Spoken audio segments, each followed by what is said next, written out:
Good morning. Happy Father's Day to all the fathers, grandfathers, great-grandfathers, uncles, adopting fathers, foster fathers out there. Glad that you could be with us. Let me first bring you a word of somewhat good news, and that is that we are targeting Sunday, July the 12th to begin to resume services here in the church. More information will be made available to you as we complete our plans for having worship here in the church. Let me start my remarks with one of my favorite passages from the Gospel of Luke. Or what king going out to wage war against another king will not sit down first and consider whether he is able with 10,000 to oppose the one who comes against him with 20,000? If he cannot, then, while the other is still far away, he sends a delegation and asks for the terms of peace. So therefore, none of you can become my disciples if you do not give up all your possessions. So yes, this passage was meant to highlight aspects of what it means to be a disciple, and particularly the disciple of Christ. But what it speaks to me in this moment, in part, is the need that we have to engage with one another, even our enemies. And so this means that we have to be somehow present to one another to do it. Now this week, you will be hearing from us, from the Church of the Redeemer, about some initial steps that we might be all taking in order to engage with one another, that we might break down these sad barriers that divide us with love.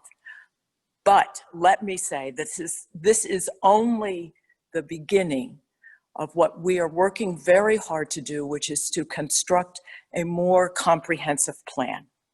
So that you feel you have not heard from us recently does not mean that this time was a vacuum, but it was a time for us to wait and to hear how we might best construct such a comprehensive and thoughtful program of engagement to do what the church is often uniquely called to do, and that is to bring about reconciliation.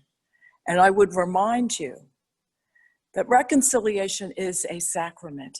And as you know, with the giving of any of our sacraments must be done in each other's presence for it to be effective.